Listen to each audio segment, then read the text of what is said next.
What's up guys, how are you all? Welcome back to our channel. Here is the last part of this beautiful what if Naruto was abandoned for his sister Mito and became hero of Kiri. If you enjoy then please like, share and do comments. Aim was a place of sorrow, having been the epicenter of the Second Shinobi War. Hanzo had turned the village into a nearly unrecognizable military base. After Konan was nearly killed by Hanzo, both Nagato and Yahiko realized Jiraiya's idea of peace was a fool's dream, so they remade the Akatsuki's idea.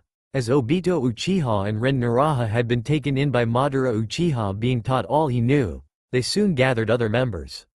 Sasori of the Red Sand, Hidan and Kakuzu the Immortals, Kisame Hoshigaki the Tailless Beast, Deidara the Mad Bomber, Kabuto former apprentice of Orochimaru, Sen Jinzo the older brother of Samui of Team Killer Bee and last male descendant of the Silver and Gold Brothers, Zetsu the hybrid plant child of the Jubi.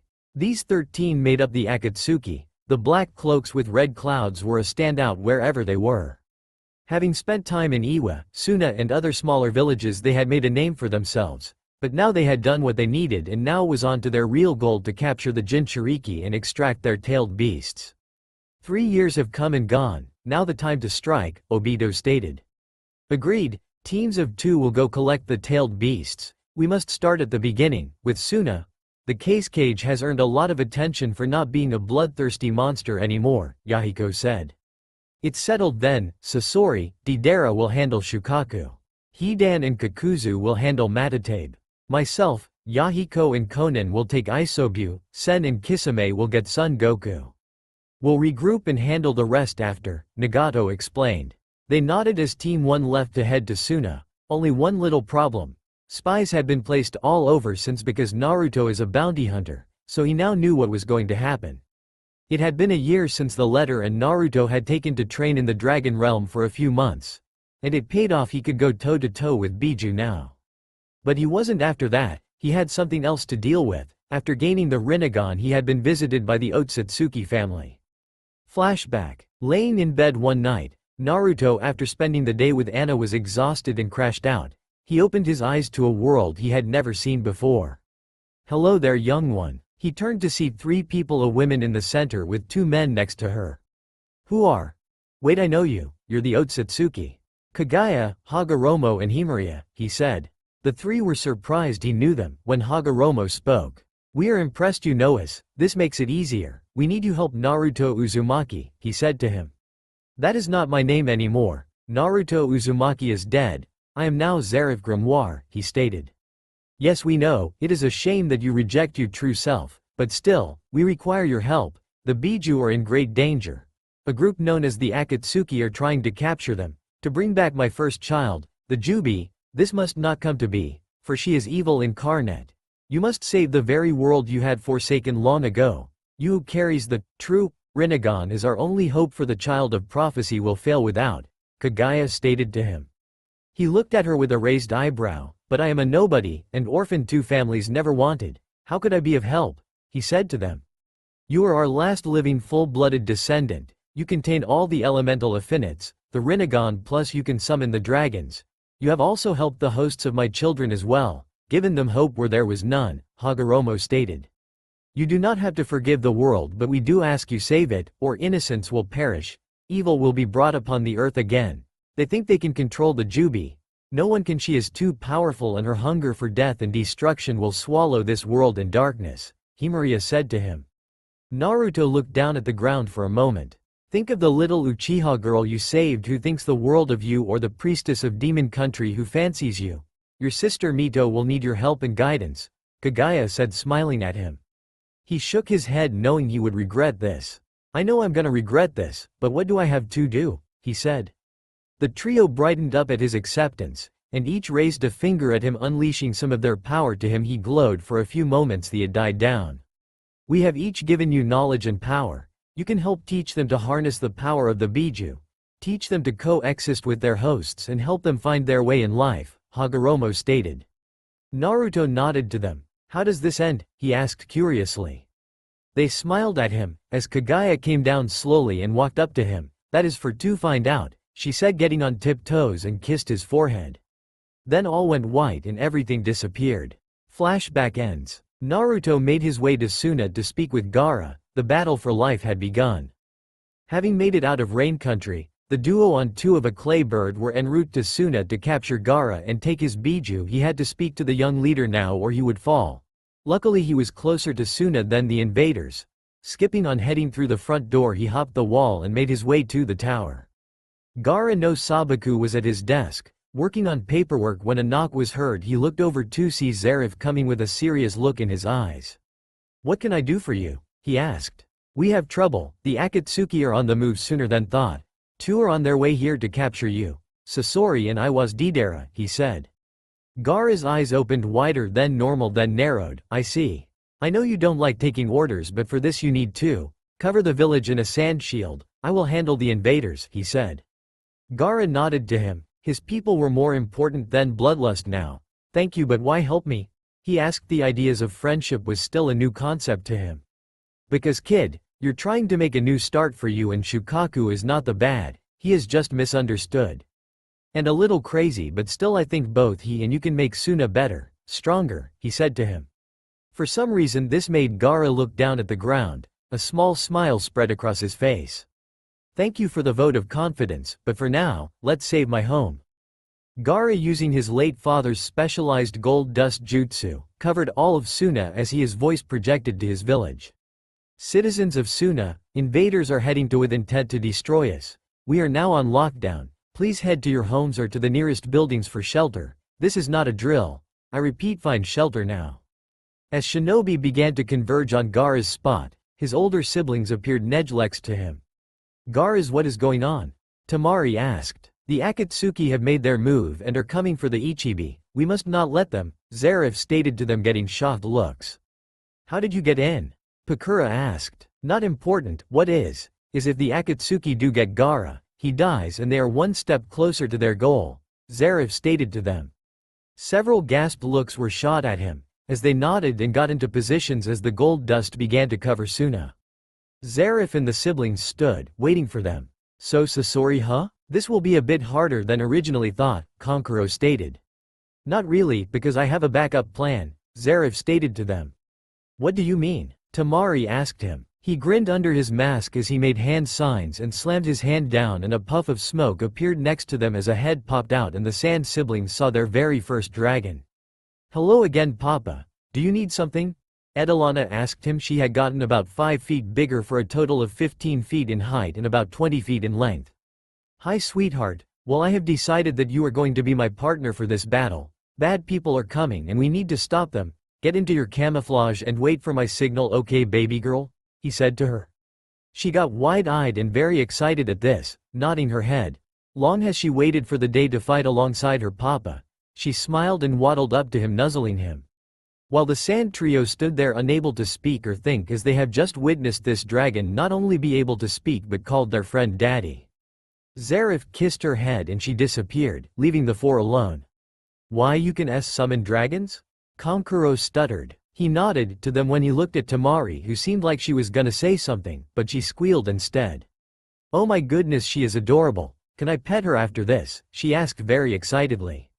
Zarif chuckled. "I think she can stand to hang out after this is over," he said to her. That is when they felt foreign chakra, and looked behind Zarif to see a white bird, coming to them. "Well, they're here, let's begin. Get inside, I'll let you know when it's safe," he said to them, making them nod. Zarif, with Anna not too far away, waited as they came into view. He saw the two as they kept flying by and were about to fly past him when he threw a shuriken with lightning chakra flowing through it. It hit the bird and exploded violently, as the two Akatsuki members falling hit the ground hard as they never saw it coming. Zarif stood there waiting, his arms to the sides. He was not arrogant or stupid to believe he hurt them enough, and he was right. The pair got up, their cloaks were torn and they were pissed. "What the fuck, who the hell are you hitting my creation?" Deidara yelled. "Me? I'm a bounty hunter and I'm collecting yours." Sasori of the Red Sand and Deidara the Mad Bomber of Iwa.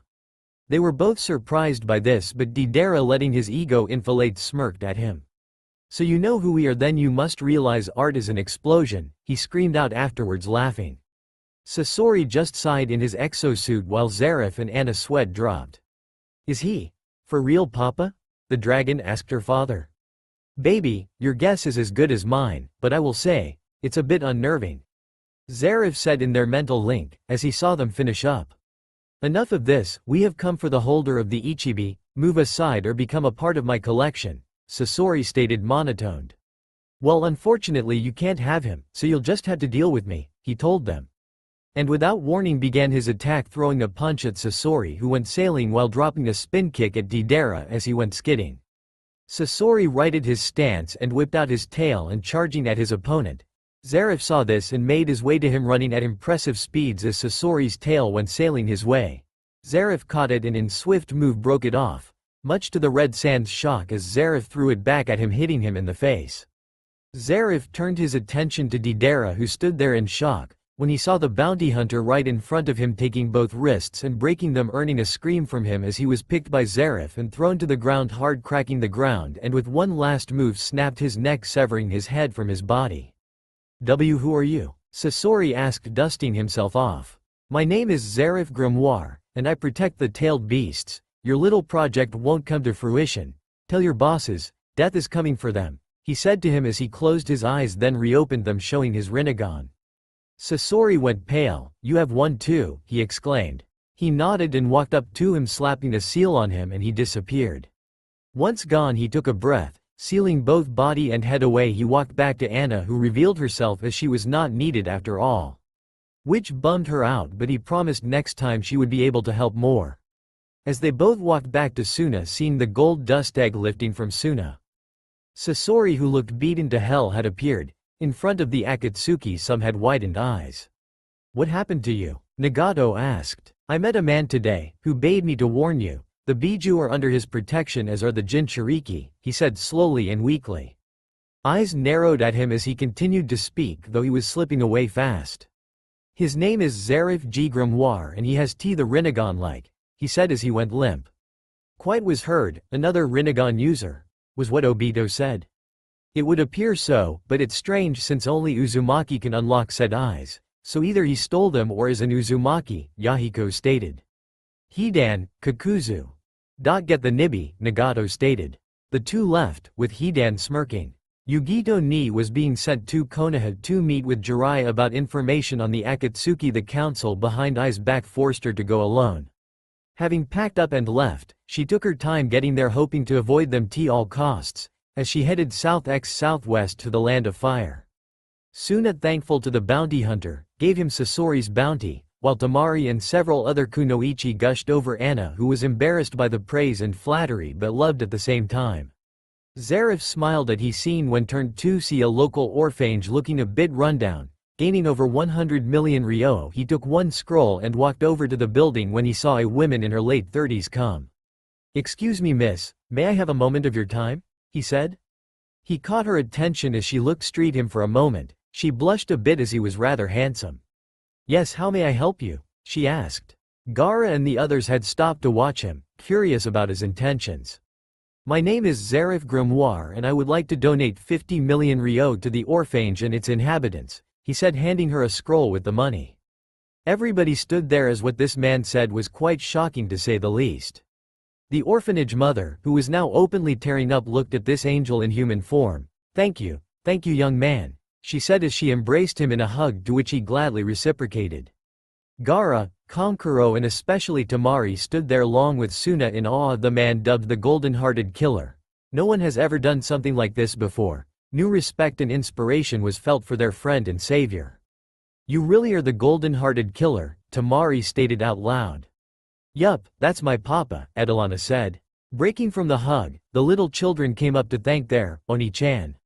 There is an old saying from the Sage of Six Paths, in the absence of light, darkness prevails, for a single act of good, no matter how small or insignificant, can light up your world, and in that moment you are forever immortalized into history, he stated. They all thought on this as he said his goodbyes to them. Anna puffed away to Earthland again. You're always welcome here, my friend, Gaara said. He nodded, thank you, but for now must go. The other Jinchuriki are still in danger. Farewell, my friend, he said. As he vanished in shadow. Gaara just looked ahead along with his siblings. Beware all those who dwell in darkness. Though you may bump in the night, he is the one who bumps back. The scene changes to Yugito making her way to Konoha. with the immortals not far behind her while Zareth also make his way to her. But the question is, who will get to her first? So how have you been? What have you been up to? Yugito asked. Well, after the Junin exams, I became the bounty hunter. My first was Orochimaru. Bastard had murdered the case cage and planned to use Suna to help destroy Konoha. But I stopped that with the Yondaimi's children. After I spent time collecting little bounties, placing my spies about and just biding my time. Now that the Akatsuki have made their move, it's time to stop them before they complete their goal, he said to her.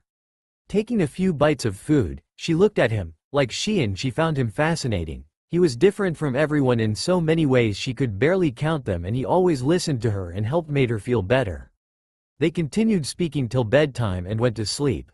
Next morning they got up and headed to Konoha. He knew she was safe, but he also knew Isobu was safe in Kiri as well, so he had time. They made it to the front gates by about 10, got passed through and were off. Making their way through the main street, seeing people going about their lives. The pair smiled at the little children playing nearby when Zareth noticed a certainly Uchiha princess walking with her family. Sayuri had taken Zareth's words to heart and always stayed with family when walking around, something both Makoto and Itachi were thankful for, as the trio had been in the market for food and other items. Little Yuriheim looked up and saw him, the man who saved her. She brightened up and without thinking ran off to him. Oni-chan, she yelled and waved. Luckily he had already seen her and smiled, waving to her as they stopped, and he knelt down to her 3-year-old size. Well, hello there, little one, how are you? He asked. She began talking to him about everything, and animated like Naruto was at her age. It brought a sense of nostalgia to him. So why are you here this time? She asked him curiously. But before he could answer, both Makoto and Itachi came up behind. Sayuri Uchiha, what have you been told about wandering off? Makoto said in a stern tone. The little princess looked down and said her sorry. Hello again, Zareth-san, Makoto said kindly to him. Good morning to you as well, but once again I have rather urgent business with the Hokage. Have a lovely day to you, he said with a slight bow as he waved at little Sayuri. Minato was inside with Jiraiya talking about the several reports of Akatsuki members disappearing when they heard a knock at the door, and it opened to show both Zareth and Yugito ni. Once inside, Minato spoke up. What can I do for you both today? He asked. Well, I am here to speak to Jiraiya-sama about new information on the Akatsuki, Yugito said. They nodded and looked at Zareth. What about you? He asked. Making sure Yugito here made it. She was attacked by the immortals, he said. This made both men stop and tense up. What do you mean they're not supposed to move for another 2 months? Jiraiya said. They went early, they tried for Gaara, but stopped them, killing both Sasori and Deidara. Then they went for Yugi-chan here, and I was able to stop them before they could wear her down too much, he said. Minato and Jiraiya looked at him in pure shock. Why are you doing this? Jiraiya asked him. Because I was tasked by Hirikodu Sennin to save them, and because they deserve the chance to have better ending than the beginning most got, he told them. Nothing was said as they began to process what needed to be done. The AIM trio stood on the Great Lake as the Sanbi was being placed into the ghetto maze. Pain-sama, we have captured the Gobi, but the Yonbi got away, Sen said to them through the reins. 7. Roshi looked beat, began wandering off away from Stone Country as Onoki didn't really care for the hosts. I gotta get help now, he said, making his way out. Unbeknownst to him, Zetsu was watching him and knew Roshi would not be getting help this time. So they would get 3 Biju in total. Yugito had just walked out of the cage office with Zareth. Right now Konoha would protect Mito while Zareth took care of the others. We see them wandering around the village heading to the exit as they had other things to do. When they noticed a big group approach them, it was Mito and her friends. They had looked up to see the 2 new faces. Who are you? Mito asked them. Yugito ni, Junin of Kumo. Zareth Grimoire, bounty hunter. They all had pensive looks, till Sasuke spoke up. Wait, you're the guy who watched over my baby sister last time you were here, aren't you? He asked. Zareth nodded to him. Yeah, she bumped into me by accident. She kept me company till your mother and brother got her. She is a sweetheart and I was honored to have met her, he said with an eye smile. This confused them. He was a bounty hunter yet was so kind and caring, but Sasuke was nonetheless grateful. 2. Just a word of warning to you, Miss Mito. Dark forces are at work trying to set this world to ruination and will use the hidden monsters of the villages. Take care of yourself and her, you will need each other before the end, he said cryptically. The others were confused by this, except for Mito, who went wide-eyed at this. How do you know? She asked. Because I protect them when they need a little bit of help, he said to her. He speaks the truth. Father chose him to help us in our time. You can trust him, Kit, the Biju stated to her rather happily. Are you sure, Q-chan? I don't want to lose you, she thought. Yes, I am sure. He will be the help we need, the Biju reassured her host. Well, it is time for myself and Miss Ni to head out. The Hokage will be speaking to you all soon, he said. Bidding them farewell, the two headed out. I'll take you home just to be safe, he said to her, making her nod happily. We have him now, what, Obito? Rin asked, grabbing the unconscious Utakata. 7. Head back to the lair, the Nanabi is next, he replied as they warped away. Fu sat on top a rock base, looking out at the sky. I wish I had a friend, she whispered. Never feeling Kabuto behind her in the distance, he sat in wait, the perfect opportunity soon upon him. But something felt off, like he was being watched. Shaking it off, he made his move, racing to her with poisoned senbon in hand, hitting a point on her neck. Smirking at his success, he retrieved her and made his way to the base. Hey there, friend, a voice said behind him. He looked back and saw a man with the Nibi Jinchuriki. Who are you? He asked, startled. He never felt them. Zarif Grimoire. Now then, let's begin, shall we? He said. Was that really necessary? Yugito asked. The duo sat there waiting for Fu to wake up. Well, so far we have dwindled down their numbers. Let's hope we can save the others, Zarif stated. Moving Fu would be too dangerous in her condition, so they made camp and waited. Eventually she came to and saw two people she never met before. Who are you? She said, trying to get up to a standing position, but the poison was still in her, so she was still down. Rest, Fu, we mean you no harm. This is Yugito Ni of Kumo, host of the Nibi, and I'm Zarif Grimoire, bounty hunter, he said. This made Fu tense at him, but he put her at ease, lowering his mask, making her gasp. And Naruto, how? You're dead, she said as stray tears fell. He then told her everything so she could understand. Afterwards she was angry by that story, but she understood it, nodding to him. Now then, we have to talk about the Akatsuki. You had a narrow escape, but they will try again. So I want to remove you from this village and place you somewhere else. Like Konoha or even Suna, he said to her. She thought about it for a little bit and agreed to it.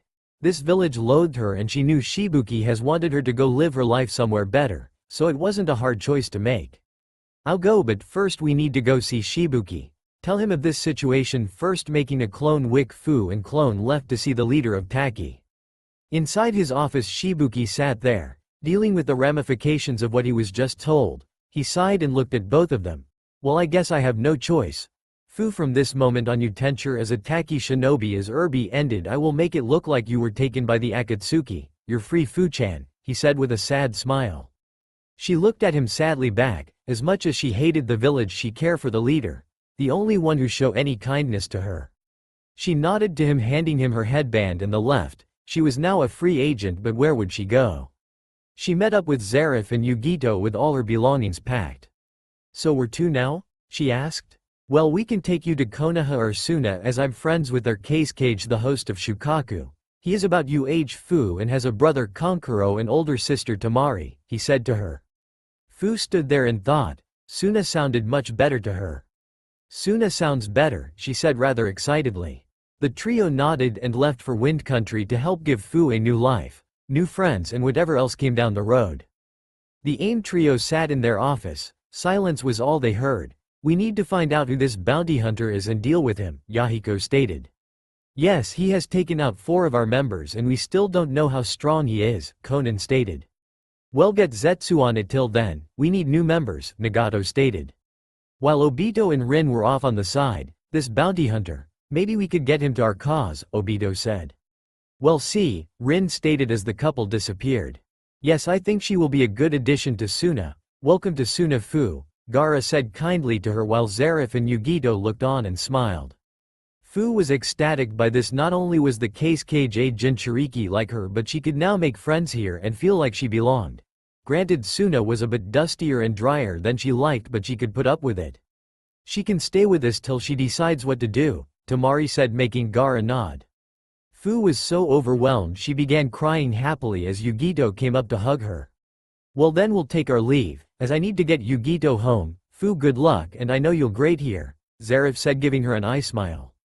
They nodded to their friend and bid the two goodbye, now making it 2 Kumo, as Yugito had 2 days to return before sent a search party. Making it to water country in record time thanks to Zarif's seals, they began walking again. But since being in Konoha, Yugito has been bothered by something and Naruto could see it. What's wrong? He asked. She looked at him, deciding she should but said it anyways. It's just what will happen if the Akatsuki find your real identity. You know both Konoha and Kiri won't take that well, she said, concerned for her friend. He nodded to her. He had given thought to that but he couldn't find an answer to it. I don't know, haven't put much thought into that. I guess I will deal with it as I need to, but the thing is Naruto Uzumaki Namikaze, ne Terumi, is dead. He died during the Junin exams and it's best to let him stay that way, he told her honestly. She nodded to him and they continued on their way, with only Naruto realizing they were being followed but let it go as he wanted to keep the element of surprise. Zetsu had been heading back to base with some info the leaders wanted when he came upon the Two Tails host and the bounty hunter. What is this? White Zetsu asked. Seems we found the bounty hunter. Black Zetsu stated. They continued following him for a little ways, hoping to find out more. Getting Yugito home, he had made his way to Uzu as he needed some R&R for a bit, but he kept getting the feeling like he was being followed, but just let it go as he made it to the old ruin of his clan home. He had, with the help of shadow clones, he tore down most of the destroyed buildings but kept up the main house, fixing it up and made the island meant as more of a training ground. As he passed through the barrier meant to keep out intruders, he took a deep breath and went to get a shower. As he looked in the mirror, he saw the scars on his body. Remembering every hit, every strike, it made him angry. He looked at his mechanical arm and he could only shake his head. Never again, he said as he got cleaned up. Zetsu followed him to the island, which made him curious, so he went to try get inside only to realize he couldn't get inside. Seems it's a barrier, White Zetsu said. Let's head back to AIM and report, Black Zetsu replied. He left after to make his report. Back in AIM, he made his report to the leaders. So he lives street the old Uzumaki ruins, Obito said. Yes, but he seems to be a well-trained seal master. We couldn't get in. White Zetsu said. Let's pay him a visit to see why he is doing this. Rin stated. They nodded and left using Kamui of Obito's Sharingan, making it to water country as they trekked it the rest of the way on foot. Finally making it to the site of the old Uzu ruins. The enemy made their way to the island, but Nagato noticed all the seals around the old city being in Uzumaki. He had a great deal of knowledge of Fuinjutsu. He began looking at the seals to see if he could deactivate them. Naruto had finished cleaning himself up and sealing away his spoils as he went to relax. When he felt the seals being deactivated, his eyes went wide. No one should have been able to figure it out. He made his way out to discover 6 Akatsuki members inside his home. He was not happy about this. As he walked up about 20 feet ahead, getting their attention. Can I help you all? He asked, getting their attention. They all looked up at him and were shocked to see the famed golden-hearted killer. He was wearing a face mask to hide the bottom half of his face. So you must be the bounty hunter we heard about? Obito asked. Naruto nodded. Zarif Grimoire at your service. Now why did you break into my home? He asked. Because have killed 4 of our members and are impeding on our goal, Yahiko said.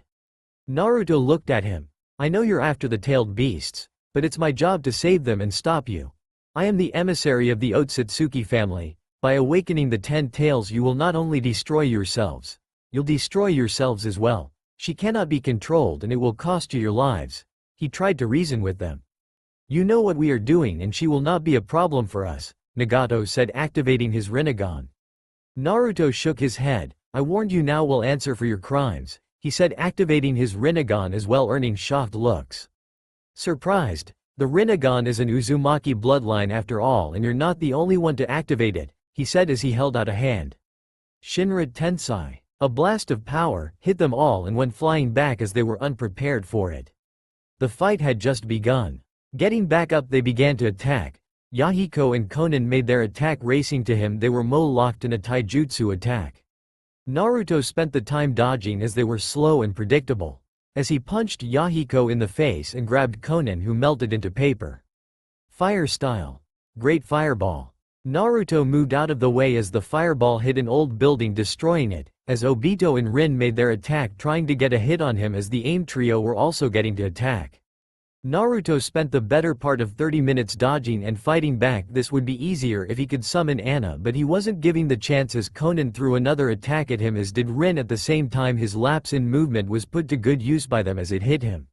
Even though he managed to get away, he took some major damage. His chest was scratched and bloody. Heavy breathing, he knew he was in trouble, and he also knew help wouldn't come in time, so he had to make his last stand here. Shadow Dragon's Roar. Using his dragon power, he had to take them out. His attack went straight for the AIM trio, but they made a break for it, but it hit Zetsu, obliterating him. What is this power? Rin said fearfully. I don't know, but we must stop him now. Yahiko stated, the five making their attack again, this not letting up. Naruto having taken on 4 other members, and now this, he was still not fully healed up to full capacity. Plus the damage he took, now he was in trouble as he was hit by one Nagato's attacks. He had to stop them now, so he made one hand sign and began glowing, as did the others. Uzumaki Fuin, transport counter. First the 5 members glowed and disappeared using one of Naruto's special seals. They were on an island between the land of wind and water, while Naruto disappeared as well, his taking him to Konoha. For some unknown reason he made it to the outskirts, where he was met by one of his spies, who told him of the 3 hosts who were taken, as well as the Sanbi who was taken as well, and their next step was to take the Kyuubi before then headed to Kumo. Naruto's eyes widened, he had to get there quickly. Getting up, he walked to the gates, badly bleeding. His face mask ripped a bit, showing part of his face, but it didn't matter. What did was making sure Mito did not get taken. While he felt no love for her, he made a promise and would keep it. Finally making it to the front gates, he was met by Anko, Kurenai and Guy. Anko was the first one to see him and her eyes went wide. What the hell? She said, making her way to him, alerting her companions, who looked and gasped and headed to him. Zarif, what happened? Anko said, getting to him. Couch was attacked by the leader of the Akatsuki. Cough, must get to Hokage. Coming for Mito. Cough, cough asterisk. Having lost too much blood, he fell face first and passed out. Guy picked him up and they headed to the hospital. Minato had been in his office with his family as well, Jiraiya, Tsunade and Shizune having lunch when Yugo came. Hokage-sama, we have an emergency. Zarif Grimoire was found bloody and heavily injured at the front gates. He said the leaders of the Akatsuki were coming for Mito-san. He is in the hospital now, she said. They all went wide as Tsunade and Minato headed to the hospital now. Once there, they found him in a room, passed out with his clothing and mask still on him. Nurses, let's get to work, she said as they began taking off his damaged clothing to see his scarred body, as well as looking at his mechanical arm, which made both Tsunade and Minato narrow their eyes at him. Finally they took off his mask, and their shock and utter surprise when they saw his face. It was Naruto. Minato covered his mouth. Time stopped as he looked at the face of the son he abandoned all those years ago, the days of the son he watched die right before. Tsunade couldn't believe it either. It really was him. The godson she threw away so many years ago. Tears stung her eyes. My God, it's him. He's alive, but how? Why? Minato asked. Just then they heard the door open up and in came Kushina holding the baby with Mito by her side alongside Jiraiya and Shizune. Minato, what? Kushina stopped as she looked at the face she thought she would never see again, her baby boy. Her Naruto. Her eyes went wide as tears instantly poured from her face, one hand covering her mouth. Mito just looked on, confused, shocked and hurt as she began sobbing, looking at the face of her big brother. Naruto? But how? Kushina said. I don't know, but we're gonna find out, Tsunade said. She began working on him, trying to heal his wounds, as did Shizune, while the family sat down nearby. He has been alive all this time? Why did he not come back? Kushina asked no one as she rocked her baby girl. I can think of a few reasons why. But we'll ask him when he wakes up. For now let him sleep, Minato said. They nodded and left, while he was being healed. Naruto woke to see all white as he looked around. I am dead? No, you're not. You're dying right now. You're between the world of the living and the realm of the dead. He turned to see the Otatsuki family again. Your secret had been revealed. Your birth family knows who you are now. Kagaya said to him. His eyes went wide and he sighed. It changes nothing for me, he said to her. She looked at him sadly. I know you have been hurt so much in your life, but maybe it's time to forgive and let it all go. They are not the same anymore, and neither is Mei. She misses you too. Your death affected more people than you know. You have held on to the pain and hurt long enough, sweetheart, she said softly to him. He looked at her with watery eyes. But I'm scared they will abandon me again. I'm so tired of being forgotten. I don't want to be thrown aside anymore, he said as he began sobbing, all those memories and feeling rushing back again, while he had tried so hard to suppress them and bury them away. Kaguya walked up to him and hugged him. The rabbit goddess understood his pain. Now one should have to deal with that, especially more than once in one lifetime. I know, sweetheart, but it's time to heal not only your heart but let go of your hate for this world as well. Life will be better this time around, she said. Soon enough the room began to darken and she made him look at her. Your time to wake is now. Promise that you will at least talk to them and bury the hate and pain once and for all. He nodded as the trio disappeared, smiling at him, and all went black. Naruto began to slowly wake up. Opening his eyes he saw he was in a hospital room. He sighed. He knew where he was and was dreading this. As he slowly sat up he looked around to see he was alone. Stretching out he moved to the side of the bed and sat there for a moment in only a gown. Shaking his head he touched his right arm, adding chakra to a tattoo seal on it, and an extra set of clothing appeared as he got dressed again. Green pants, black sleeveless shirt, blue short-sleeved blue battle coat with red bandages on his right forearm and wrist, with black gloves, with his brown belt with his holsters as well as his black face mask. He walked out of the room and into the hallway where he is met by not only his family, but the teams and their senseis as well as the Uchiha. For a moment they were all looking away as he stood there. Then Mito looked up, still in tears. Turning her head to the right she saw him standing there, a blank look on his face, and she gasped. Everyone else looked at what she saw and their eyes widened as well. There stood the prodigal son, but he looked different this time, with that mechanical left arm and lightning bolt scar on his right eye. Kushina stood up looking at him as Shizune was holding the baby, who is aptly named after Minato's mother Mirai. Lady Namikaze, he said politely. You're alive. How we watched you die, she said. He took a breath. I did die. Itachi had killed me like I planned, but I met the Sage of Six Paths and told me that I had a mission to save Hibiju and their hosts. The Akatsuki are hell-bent on reviving the 10 tails, so now I have to stop them.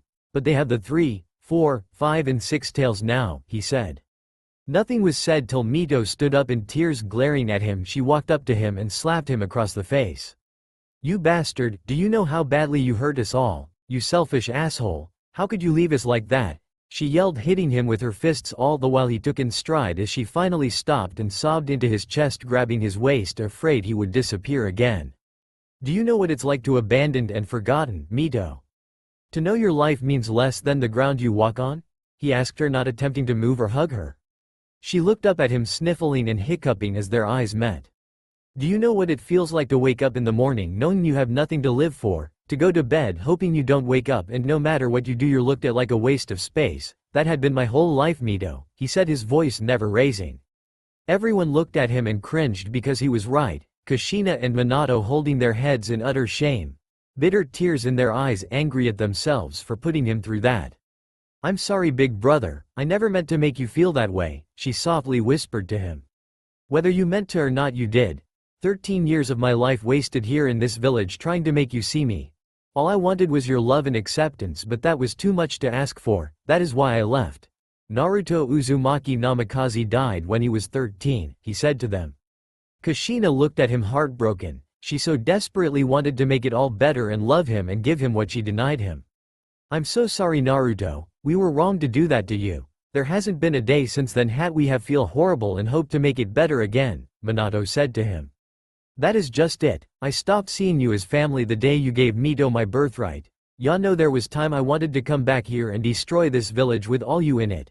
But May helped ease the pain in my heart till I realized that I was merely a stepping stone for her. After that I lost my will to live, and I'm done talking about this. The Akatsuki will be here soon to rip Kura out of Mito, and I'm here to top that once the Akatsuki are dead and gone. So am I. He vanished after that, leaving everyone there shocked but his former family still heartbroken, but they had to try and fix it while he is there. Minato called for Kakashi to head to Kiri. May needed OE here for this as well. Naruto sat on a tree branch inside the forest of death. His head hurt and he was tired, having been here for the last 3 days, and was ready for the Akatsuki's attack. His spies told him they would be there the day after tomorrow. In that same token, he was not wanting to deal with his former families, yes, plural. For you see, May had just arrived with Zabuza, Haku, Chojuro, as well as both Haku and May. children as well as their escort, which was Kin, Tayuya, Zaku and Dosu. And he was not looking forward to seeing them again. Flashback. Mei was in her office with Zabuza and the baby who turning a year old soon, having lunch as he was playing with some toys when a nin appeared. Mizukage-sama news from the Yondaime of Konoha. Naruto is alive and in their hospital. He was attacked by members of the Akatsuki, the messenger said. Mei went silent, her eyes going wide as were Zabuza's. What? How? She asked. The messenger was dismissed as they sat there. He was killed in the exams, how can he be alive? Where has he been all this time and why did the Akatsuki attack him? Were some of the questions she asked. Never mind, we can ask him ourselves. Let's pack for the trip, I'll go get our escort, Zabuza said. Flashback ends. They had arrived and now he was being summoned, so with no choice he left the forest and headed to the tower to get this over with. As he walked there, all the villagers either glanced or stared outright at him, while the whispering was less than subtle, but he pressed on, just done with all of it. Damn it, why can't those assholes be here now, he said to himself. As he was making his way to the tower, he noticed all parties there on the roof for some weird reason but let it go. As he continued on, they hadn't noticed him, but one did as she ran up to him. It was the little Uchiha princess. He looked over and saw her running to him as her family were walking up and saw him and went wide-eyed, especially Itachi, who didn't get his chance to speak to him in the hospital. "Huo Mista Naruto," she said with a smile. He knelt down to her level, giving her an eye smile. "Hello there, princess. What are you doing today?" he asked her. "I don't know, my mommy and daddy won't tell me," she said with a pout. "Cheer up, kiddo, be happy to be a little kid now, cause once you become an adult, you'll wish to be a kid again," he told her, petting her head. Just then one of his salamander spies came up to him. "Lord, they are arriving much soon than anticipated, in 2 hours' time," he said. Naruto's eyes darkened as he turned to Sayuri. "Sweetie, I need you to go back your family now, okay? I have important news for the cage," he said gently to her. She nodded, not knowing what was going, heading back to her family as her mother picked up her up as they all looked at him in confusion. At the same time, both Cage and their families had seen him as well as he glanced at the front gates, wondering what is going on. Naruto sighed. Biting his thumb, he laid the blood across his palm and slammed his hands on the ground. A puff of smoke appeared with everyone watching in anticipation, wondering what he summoned. The smoke blew away to reveal Edelana, who looked around in confusion, then looked down and saw Naruto. She began purring at him. "Hello Papa, is there something you need?" she asked her father. "Yes sweetheart, they're coming, they will be here soon, and I need you to get into position as they will summon the Chimera this time around," he said to her. She nodded to him, lowering her head to nuzzle as he petted her head, kissing her nose, making her purr some more. Uchiha. Finally seeing the smoke vanish and a dragon appear, they went wide-eyed and gasped. "D-Dragon," Fugaku stated. While Makoto gasped and held Sayuri tight, Itachi's eyes went wide and Sasuke gaped like a fish. Sayuri just looked on wide-eyed. "Wow, she is so pretty," she said softly. "Cage." Mito finally noticed her brother as she pointed over to the left. "There he is," she said. Everyone looked over, as he spoke to the Uchiha princess, which got some awes from them, but Mito felt a bit of jealousy. Then they noticed his face darken and the girl head back to her family as he bit his thumb and slammed his hands down and giant puff of smoke appeared. "What is he doing?" Haku asked, while everyone else looked in confused. "Seems like he's summoning something," Jiraiya said as he tensed up. All other voices died when they saw what most believed to be a long extinct, looking at this new creature with both fear and awe. "What is that thing?" both Mei and Kushina asked. "My god, it can't be." Tsunade said aloud. "What, Ba-chan?" Mito asked. "Dragons," Jiraiya said, turning pale. All went dead silent with shocked looks on their faces, as they stared at the dragon and Naruto. "How the hell can he summon dragons?" Chojuro asked aloud, not believing what he was seeing. "Hello Papa, what is it you need?" they heard her speak. Their jaws hit the floor as this info was being processed. "Hello sweetheart." They all deadpanned as Mito screamed out. "That thing is his daughter?" she exclaimed, while the others' jaws dropped again. None of them could believe it. Naruto, the one they thought died over a year ago, was alive and well and could summon dragons. Many had mixed reactions from this, from fear, to curiosity, betrayal, to so many others. They all decided to make their way down there to speak to him. "Naruto?" Mei said shyly. He looked over to see them all looking at him, making him sigh. Mizukage-sama, he said with a bow. This took her back, it felt cold and polite. Nothing like her Naruto, but then again after what had happened. She had expected it but it still hurt. How are you alive? We watched you die, Zabuza stated with both shock and anger. I did die, but fate decided I was need here more, so I took on a new name and became a bounty hunter. I have no regrets, I never intended to come back here but one of my seals must have overloaded and brought me here. I'm not looking to reconnect, I have laid that to rest. I have simply this last mission, he said. They went silent as he spoke, they all knew it would be difficult to reconnect with him again. Both Mei and Kushina came up to him holding their babies who looked at him with wide eyes. Please, we're so sorry Naruto. We're stupid and foolish to throw you away. We both understand now how horrible we were to you. Please give us one more chance, we want to make it up to you. Kushina begged in tears. Yes, we have had so long to think about it. Please give us the chance to make it up to you. Let us correct our mistakes and try to help heal your broken heart. Mei also begged in tears. The others knew of the pain they had been holding on to and hoped he could see that they all wanted one last chance. Naruto pulled down his mask and gave them a genuine smile small as he hugged both his mother's and younger siblings Uza and Mare, letting his dragon aura seep out which felt like a blanket of light, love and comfort. I forgave you all a long time ago, and despite what I have said and done I still do love you all, he said to them softly. They were shocked by his words, he still loved them even after all the hurt, betrayal and pain. He could still give them all a real smile. They smoled themselves basking in warm and comforting aura. Naruto moved away from them and walked to Mito and he hugged her as well. Yes, I still do love you all, he retorted again. Mito just gripped him and cried into his sternum. Finally after all this time she could make it all right again. Naruto kissed her forehead as he looked down and smiled at her while she looked up in tears, her soft hiccups heard. He let go and hugged both Chojuro and Haku, the latter crying as well. Congrats on your wedding and baby. I'm happy for you both, he said, kissing Haku's cheek as she looked at him heartbrokenly. She wanted so desperately her brother back. He nodded to the others as he walked back to Edge, looking out to where the main gate is. He knew this would probably be the end for him. He would protect them like he said he would. He turned back to them. Edelana, the Akatsuki are here, get ready, he said, not looking up. She nodded and hid using something similar to Jiraiya chameleon circuit. While I forgive you and still care about, I'm simply too afraid to let you back into my heart. I couldn't handle a third heartbreak, which is why I'm saying goodbye.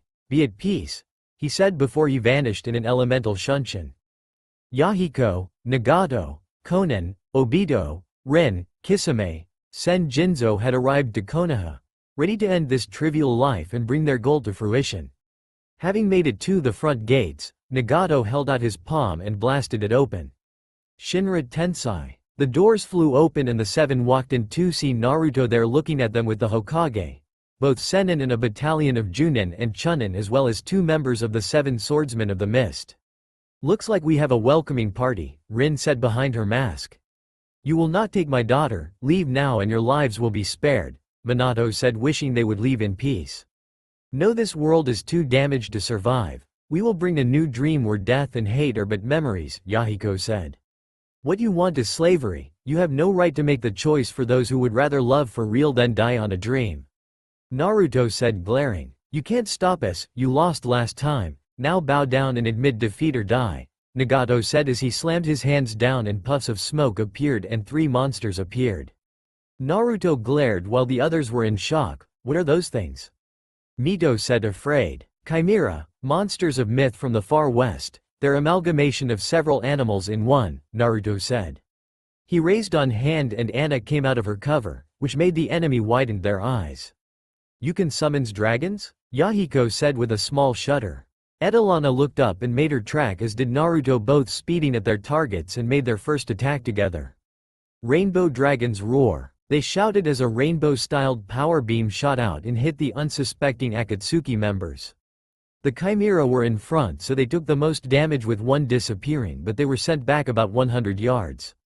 The people behind them were in shock. Not only could he summon dragons but use power like them. Their eyes went wide at his as Mei and Kushina headed back with Mito to the safety zone where Makoto was as Fugaku, Itachi, Sasuke, Kiba Hana, Sume, Choji, Shuza, Shikamaru, Shikaku, Inoichi, Ino, Sakura, Hinata, Neji, Hiyashi, Tenten, Lee, Guy, Kakashi, Kurenai, Asuma, Anko, Yugo, Hayate, Genma, Shino, Shibi, Minato, Tsunade, Jiraiya and Naruto stood fast.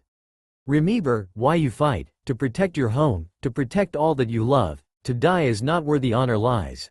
It's to live fighting for everything you hold dear, so when you die, you can hold your head high and greet death like an old friend, Naruto said aloud as the enemy came back. The fight for the leaf had begun.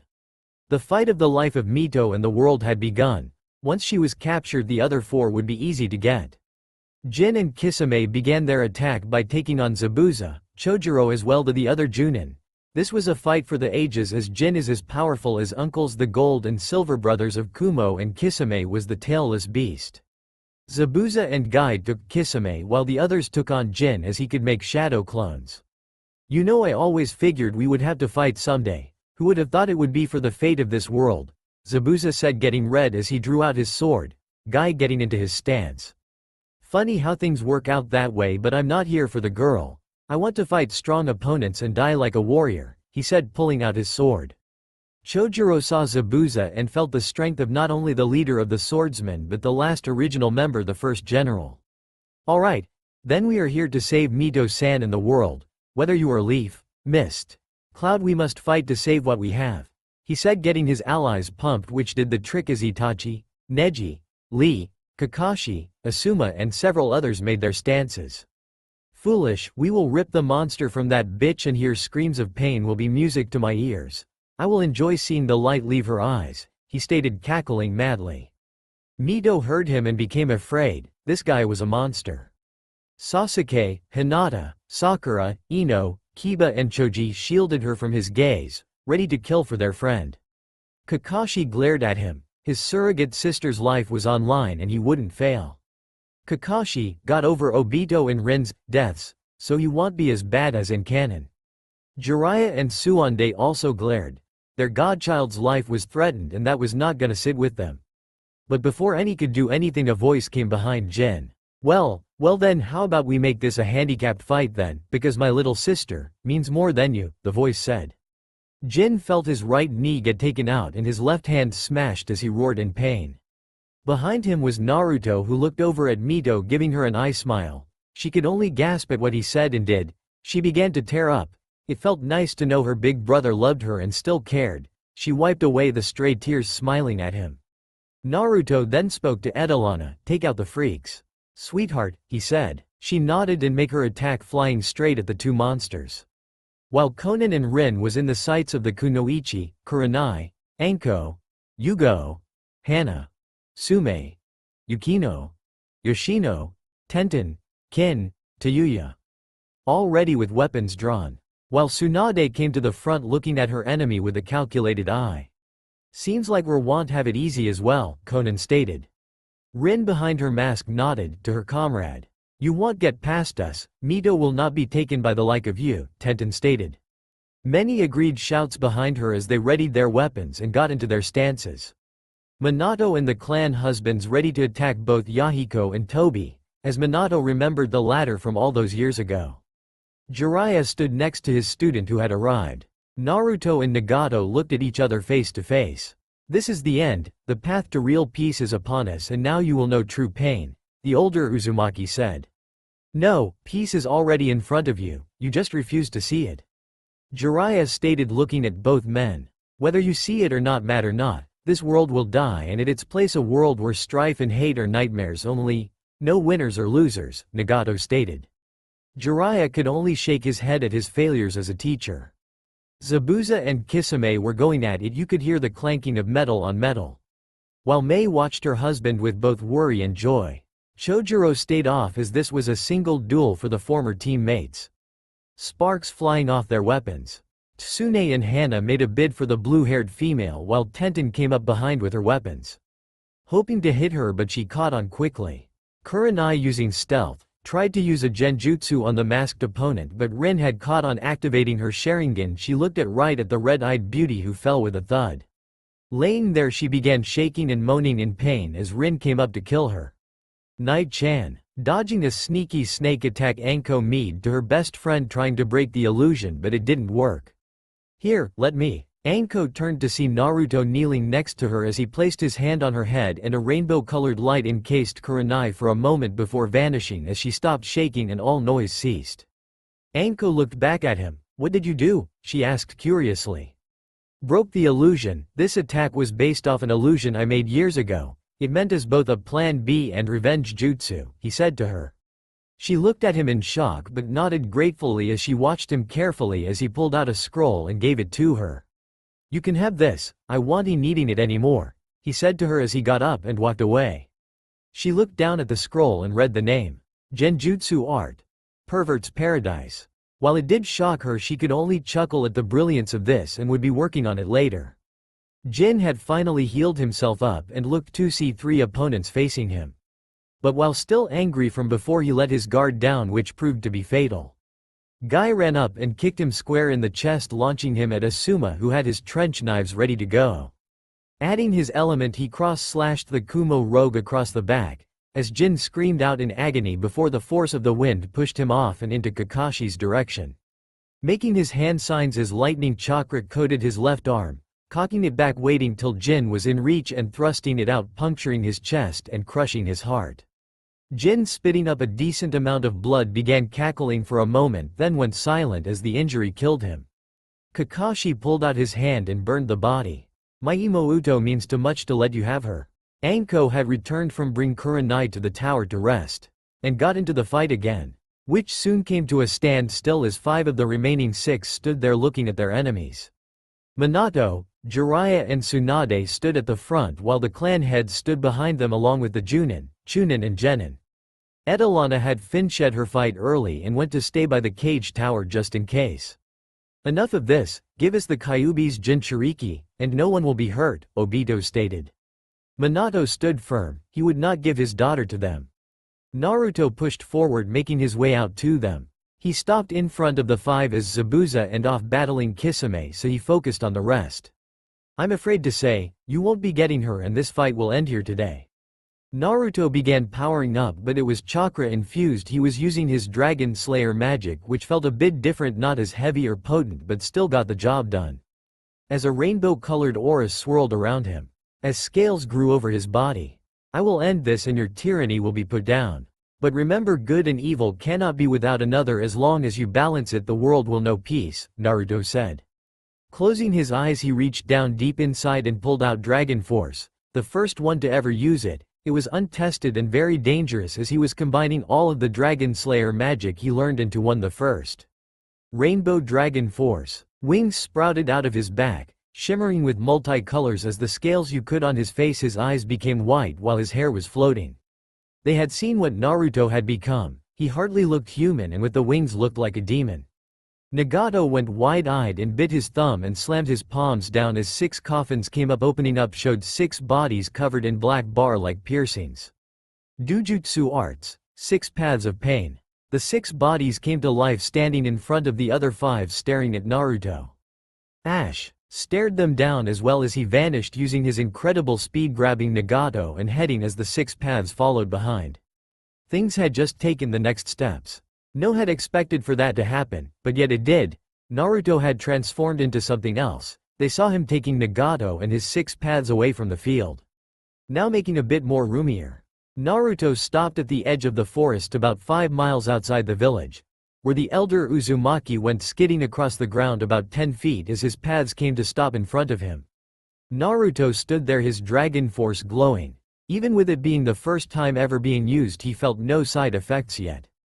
Nagato stood up glaring at the boy, his Rinnegan glowing. You're only delaying the inevitable. No, I'm stopping it. Naruto wasted no time as he charged forward, throwing a punch at the first path in his way, knocking it aside. As 2 other paths came in for the attack, the fight began. Naruto caught a punch, thrown by the second path as the third path threw a kick. But Naruto saw it and caught it with ease, but what he didn't count for was a fourth coming up from behind and kicking him square in the back, sending him flying. As the first came back fixing its jaw, the 6 stood there waiting.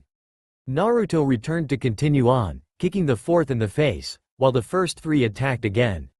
The taijutsu fight was intense as punches and kicks were felt because of the awesome force behind the strength.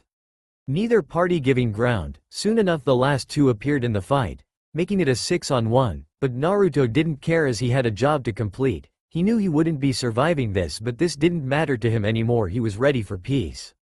Back inside the leaf, the remaining members of the Akatsuki were not faring as good either.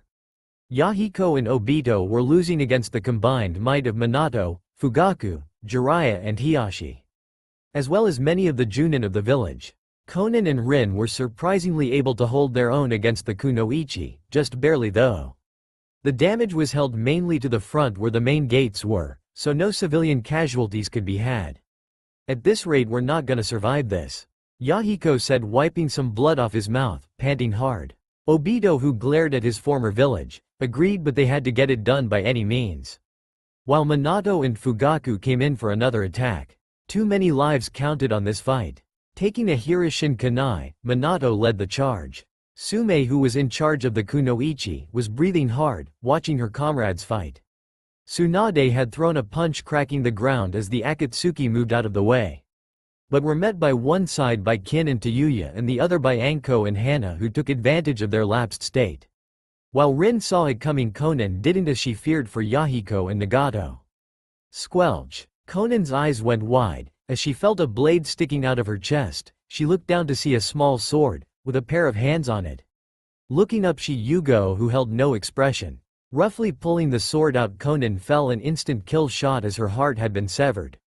Yugo looked back, a grim and tired look on her face. Rin looked on to see her friend dead. Filled with rage at her former village, her eyes began glowing as she pulled out tag bombs and throwing them at her enemies.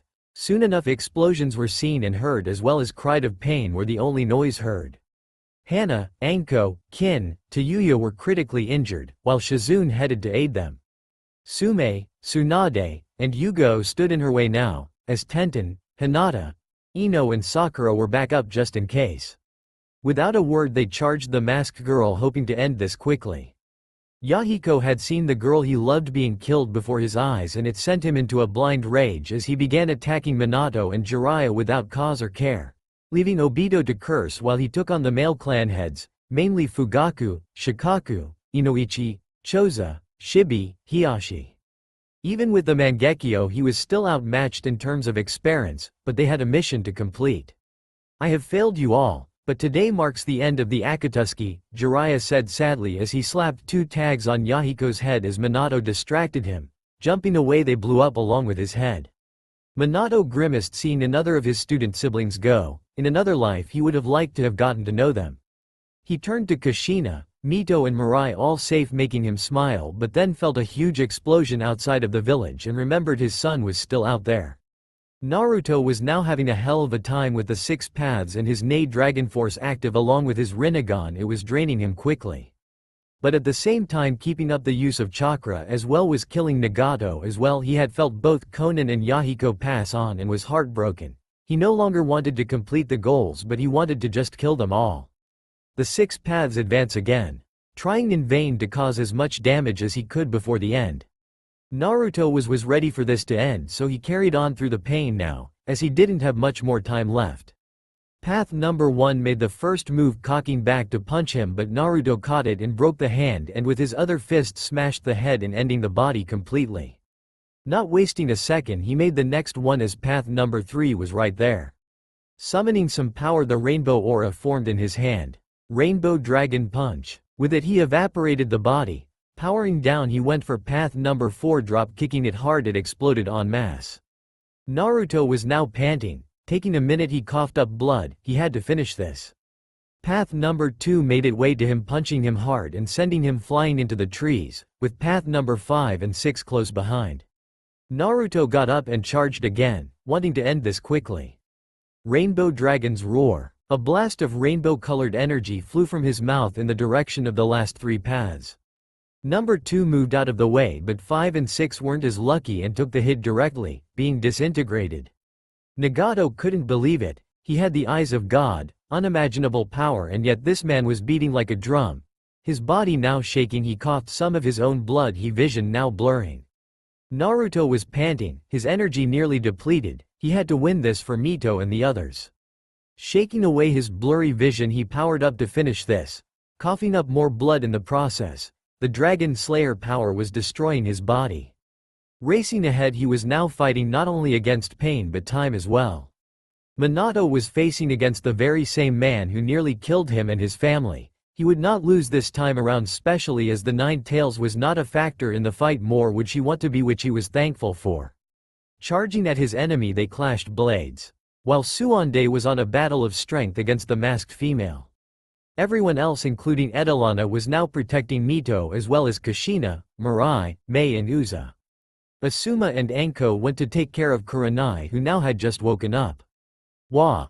Where I am," she said, blinking away the blurry vision and black spots. Asuma noticed and sighed in relief, as did Anko.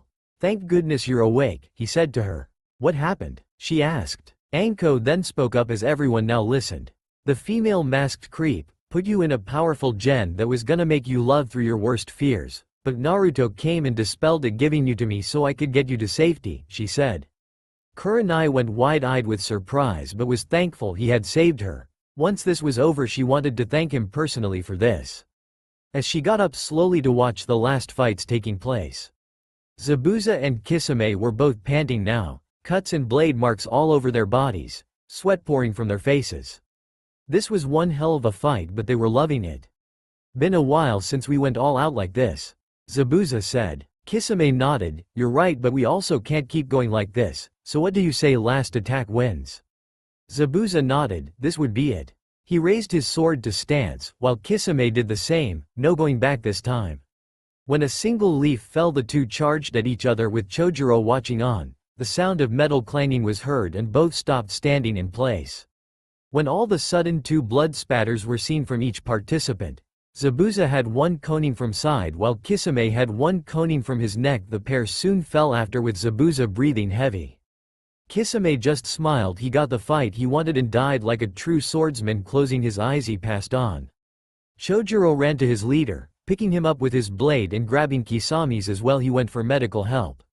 With all but 3 battles done with, things were looking up now. Mito could finally breathe a sigh of relief. When she felt a hand on her shoulder, she loomed up to see her mother smiling at her. She smiled back. It was almost over now. Mei saw her husband in a bad way, but Shizune was working on him and loomed like he would live, making her smile, as she kissed her son's head. Haku did the same, worried for her father, but saw her husband there as well and sighed as well. The nightmare was almost over.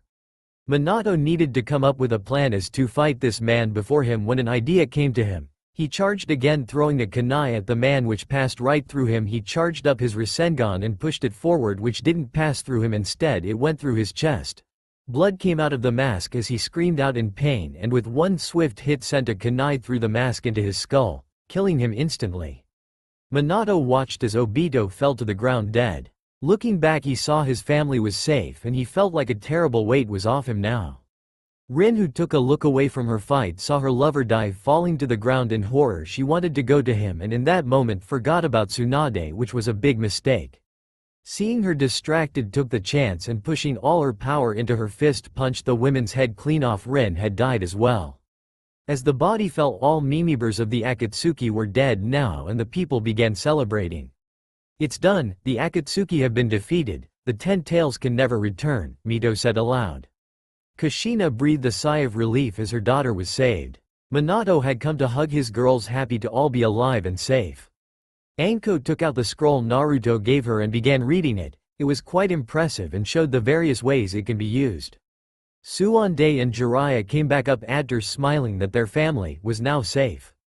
All of a sudden another explosion occurred, making them all realize there's one last fight going on. As Edelana vanished in a puff of smoke, Naruto had finally beaten the last path as it lay smashed beneath his feet. He finally powered down his dragon force and became dizzy, grabbing a tree limb to steady himself. He could feel his body shutting down, so he had to be quick. Making his way to Nagato, both breathing heavily with major rasp, they stood facing each other, only meters away from each other. "Looks like this is it, for both of us," Naruto said, what little strength he had left to stand with.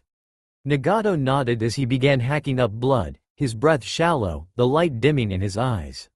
"Maybe now we have the peace we sought after," he said with a smile as he stopped breathing and the last little bit of light leaving his eyes. Naruto nodded, closing his eyes. With that he began his journey home, a trail of blood behind him. He wanted to die in peace. Besides, this was their victory, not his.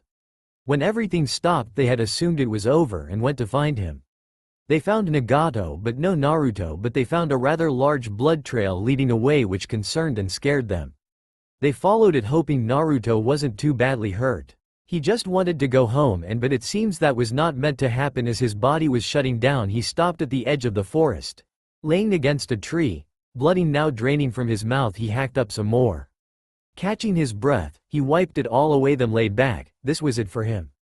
He looked to horizon to see the sun was beginning to set. Beautiful colors of the sky as the wind blew the clouds, almost making it look like they were sailing away.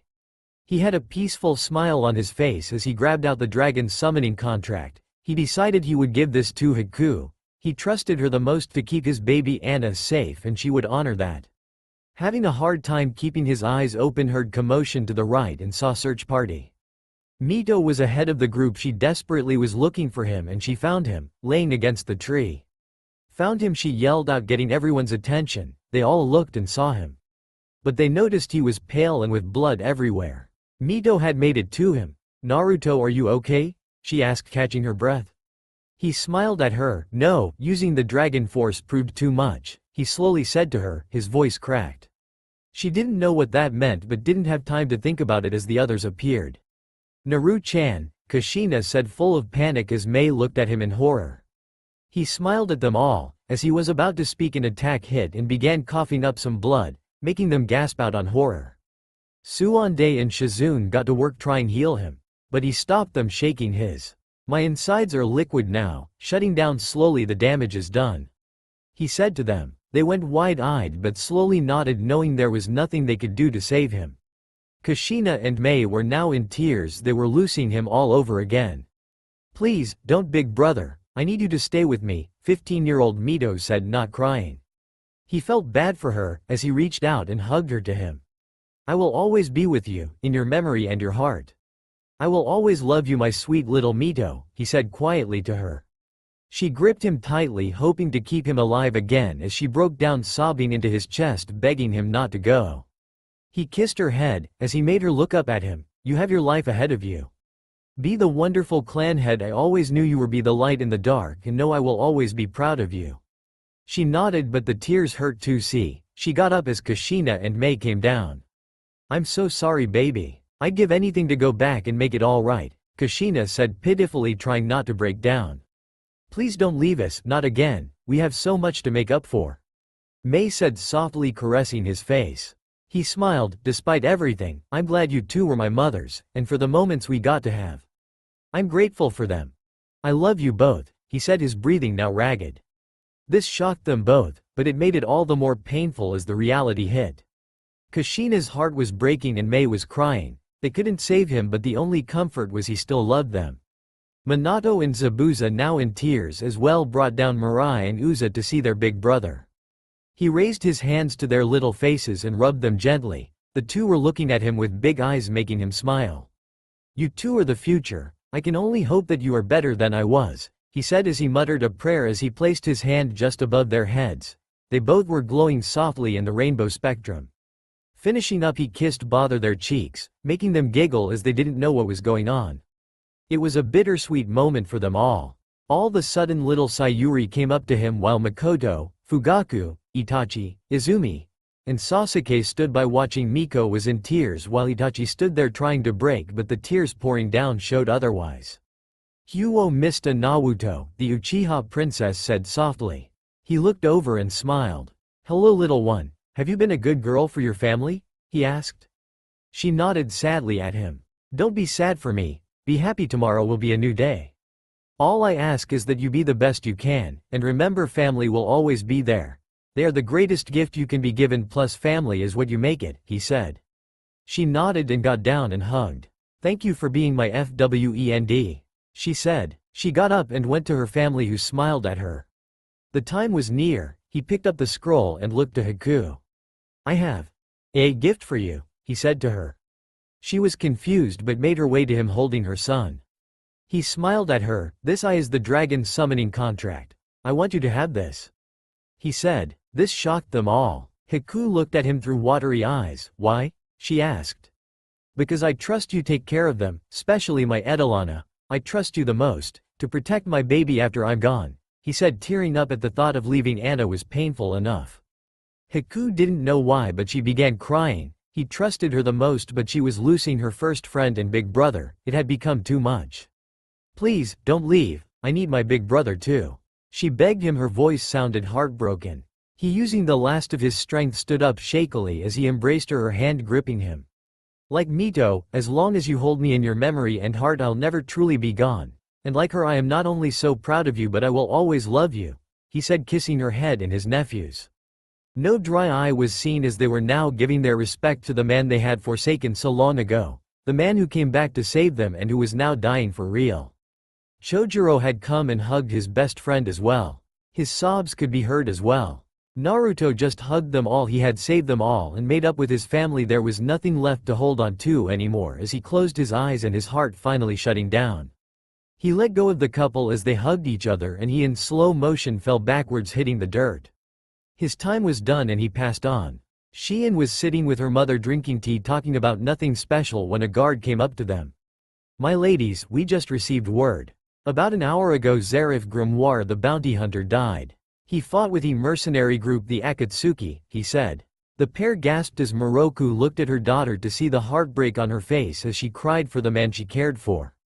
Despite the sad setting, the sun was shining with the clouds dancing overhead. In Konoha we see both leaders of He Leaf, Mist and Sand along with their families and friends paying respect to Naruto. Minato and Kushina with Mito and Mirai. Kushina the devastated look as they bury her baby boy's urn.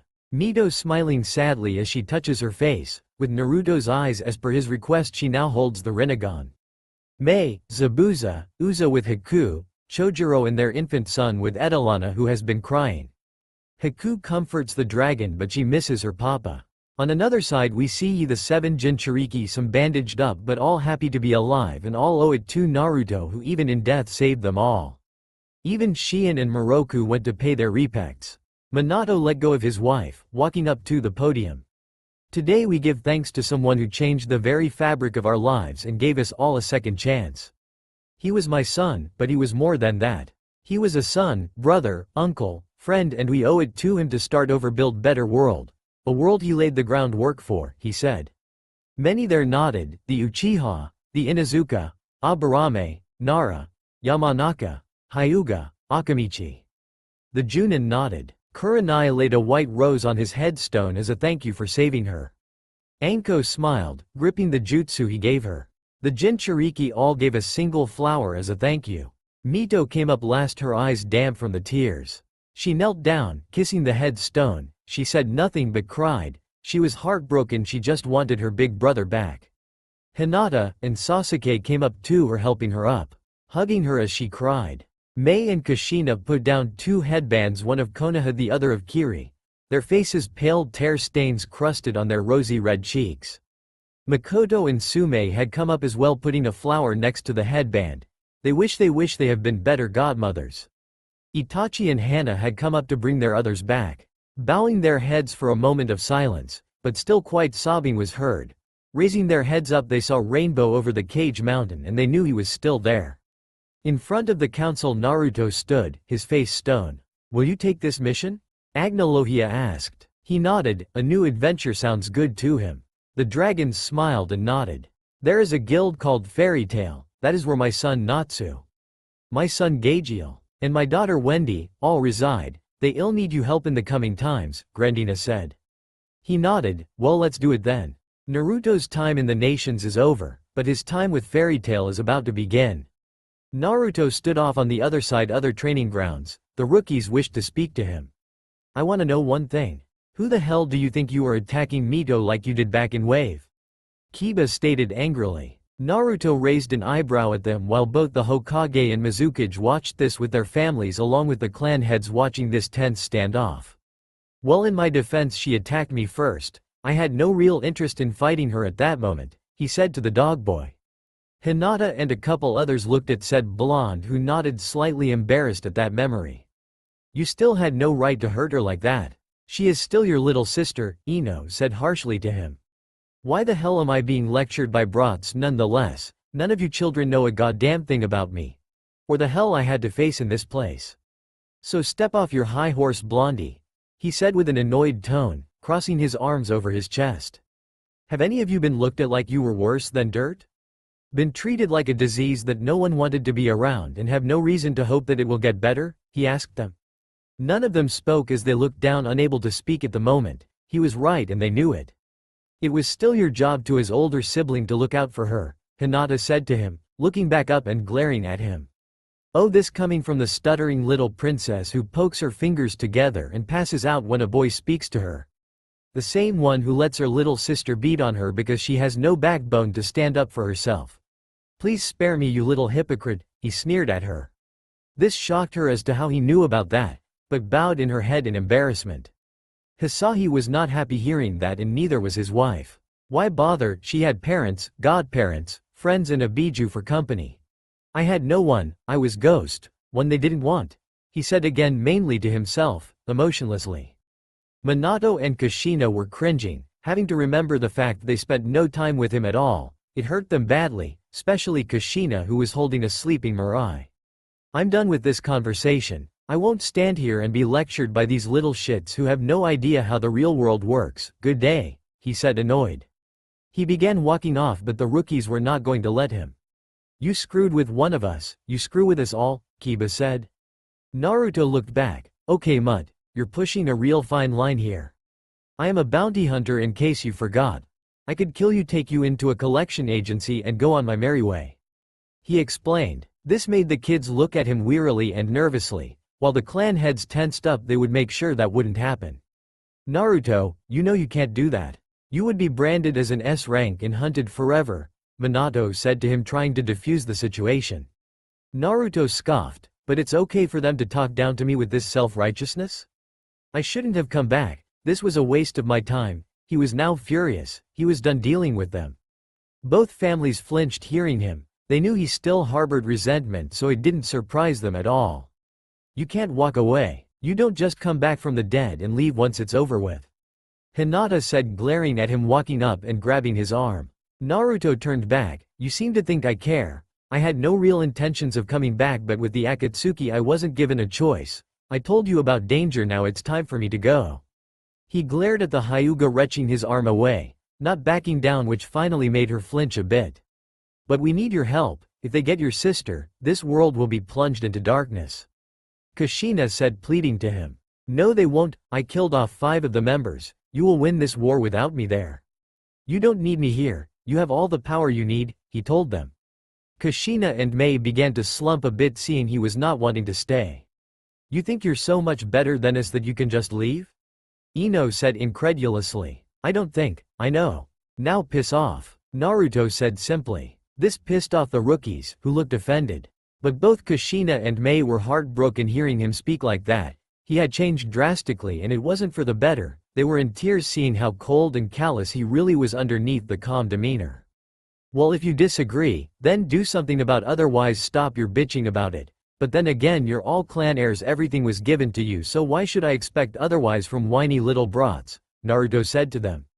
Hey, you may be her older brother, but we are the best to come out of Konoha. You couldn't take us all on.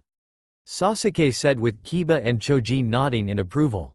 Naruto raised an eyebrow. I took on Itachi, killed Orochimaru, slayed over 1,000 men with 3 jutsu, took on the 3 tails and stopped Kiri's civil war. What have you done? He asked them, now waiting for a response. This stopped them all dead. They knew about it, and he was right. Compared to him, they were rookies still. Many of them looked down as they had no comebacks, while Sasuke and Kiba grit their teeth in earnest. As far as I am concerned, this village, this world can burn. I don't care anymore. I am going home, and I expect you not to bother me anymore, he said, walking away. But Kiba and Sasuke wouldn't let their pride take hits like that. You'll regret looking down on us, you bastard. Kiba screamed as the two charged ahead, throwing punches at him. But he turned around and grabbed their fists. Pride has no use for the dead, he said darkly, throwing down their fists, grabbing their heads and smashing them together, knocking them out. He looked back up at them all. Last warning, come after me again. I will kill you and take you to the bounty office, he said with electricity sparking off him to get the point across. This made Minato sigh. I'm sorry Naruto. I really did fail with you, but for injuring clan heirs, you're now under arrest, he said tiredly. Naruto cracked his neck. You know what? Fine, I'll do you one better, kill you all and give Mito to them wrapped with a fucking bow, he said, now activating his Rinnegan as he turned back, now walking fast-paced to them much to their horror. Anbu appeared to take him into custody, rushing him in hopes to catch him off guard. Shinra Tensei. The blast threw them all back, seeing it didn't work and he was still coming. Kid, just give up, it doesn't have to be this way, Jiraiya pleaded. You're so full of shit, you let them attack me, I defend myself and I am the one in trouble, so you know what, you can go fuck yourselves. He bellowed out, unleashing his bloodlust upon them. Everything felt heavy now. The rookies, who never felt such power, began shaking. Those like Sakura and Hinata began crying. The adults couldn't believe how potent it was. They were sweating badly as well, not to mention that breathing was becoming an issue. Both Uza and Mirai were now crying and shaking. The negativity was harsh and they couldn't handle it as Kushina and Mei were shielding them, same with Haku and her son Shen. Naruto then began killing off the Anbu with mercy or remorse. His gaze back on them, amping up his killing intent greatly. It was more powerful than even the Nine Tails. Kushina and Mei and Haku were shielding their babies from it as best they could from his gaze. Please Naruto, stop, you have made your point, Haku said, hoping he would stop as she was shaking with fear along with her baby. He relented and stopped, seeing as they got the point. Saying nothing, he left. He was done. They looked at him in horror and sadness. Please, can't we just start over? Haku asked, wiping away her tears as Chojuro comforted her, while keeping her close should he try anything. No, I buried that long ago, I have nothing there, and I will never return to that, he said, leaving the grounds. With no other choice, Minato and Jiraiya made their attacks. Quicker than he could contemplate, he was slugged hard by a fist, then a boot to the gut and sent flying into a tree. Jiraiya summoned Gamabunta as backup along with several other who had summoning contracts. Naruto got out of the tree. Since you won't let me leave of my own accord, the hard way it is, he said, doing his own summon. Appeared at two dragons, one was Edelana, the other was bigger, with horns on his head and a red and black coloring to his scales. This made everyone stop dead looking at these creatures. My god, he has dragons, Tsunade said, now in shock. Many of the others couldn't believe it either as the two stood there glaring at them. Ryuzaki, the Akatsuki are coming, kill them and burn the bodies, he said nonchalantly. The bigger dragon nodded and flew off to finish them. Edelana, they want war, he said, looking to her. Understood Papa. As she channeled her own dragon force, she made way against the other summons. You want war, you'll get war, he said, channeling his own power, his Rinnegan still activated. The rookies were now ready to fight along with Chojuro, Kin, Tayuya, Dosu and Zuko. The clan heads were also ready. Itachi and Hana were first. It does not have to be this way, stop this madness, Itachi said. I didn't start it, but then again it was always me against this world and I stand alone, Naruto rushing ahead. At speeds even the Sharingan couldn't match. He decked Hana in the face and kicked Itachi away, still speeding by. The heads got into the fight as well to protect their kids. Naruto wasn't pulling any punches and took them all out like rookies, to their kids' horror. Their bodies splayed out bloodied and unconscious. Turning his gaze to the next generation, he walked to them, his eyes blazing. He was done playing nice. Fuck what the sage and his family asked of him. He was done being the good guy. Minato and Jiraiya intercepted him to make him stop. On the side, Kushina and Mei looked in horror and fear. This wasn't the boy they loved. He was a monster and he couldn't be stopped. Haku held her head in shame and heartbreak as she cried. Her big bother was gone. Kakashi and the Junin were now the backup, keeping the kids safe, who were in front of Kushina, Makoto and the others who were now there watching the carnage. We must go now, Kushina said to the kids. No, we started this. We have to bear our sins, Mito said in tears, seeing her big brother fighting to kill their father. Please Naruto. Stop this, we can still change it all around, Minato pleaded as the fighting stopped for a moment. Why do so now? You didn't for years, no one did. Why change your mind now when all was said and done? Because I made a mistake and I want to fix that. You didn't deserve what happened, we failed you there. But please no more, stop this and come home. Naruto sighed, shaking his head. I don't have a home here, and even if I did come back, you know full well the civilians and elders rule this place. I'd be placed in jail and executed, no trial. I'd be stripped of all I have, given to either Mito or someone else, then possibly used as breeding stock. You are simply a figurehead here, he said. No, after you left I gained it all back. The council was disbanded and no longer have a hand in ninja affairs, he said. It changes nothing, I despise this place, he said, sprinting forward, catching him and an uppercut, sending him flying. He turned and caught Jiraiya's fist with his mechanical hand as he ducks under a swift kick from Tsunade. Pulling the old toad forwards, he was caught in one of Tsunade's punches, sending him flying. With a swift kick of his own, sends the slug princess flying as several loud pops were heard and the summons were gone, with Edelana being the last happy she finally got to fight and left as well. Put of nowhere, a blade went through his right shoulder, causing pain to flare, as Tsunade threw a chakra-fused punch at him, connecting and sending him into a thicket of trees. At the same time, medics came and helped those injured while grabbing the dead and taking them away. We have to end this now, Minato. Otherwise the Akatsuki get here and game over, Jiraiya said grimly. He nodded and got ready, as did those still able to fight. Suddenly a tree exploded nearby and Naruto came, his shoulder bleeding, his right arm limp and damage to his chest. He was panting slightly and trying to stay focused. Kushina looked at him horrified, as did Mei. This is not what they wanted to, but he was right to a degree. They were making his life just that much harder now. I'm sorry, but you know the laws of Konoha. Now either give up and come peacefully, or you must die. Minato said as the fourth Hokage pulling out his Hirishin. Soon the heads came to stand with him, as did the rookies, Itachi and Hana. Naruto's eye held hate, pure, uncorrupted and real.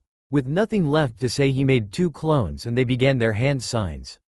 Kakashi, having seen this before, knew what he was going to. He is making a unison raid, he said. They went wide-eyed and made their attacks. Earth style. Mud balls. Water style. Water encampment. Wind style. Great gale. The mud balls were covered in water and hit by the wind, freezing them.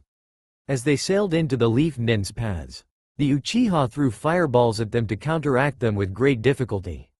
At the same time, a giant explosion was hears and the dragon came back with two bloodied cloaks. Naruto looked at him, seeing it was done. Good, you can go home, he said.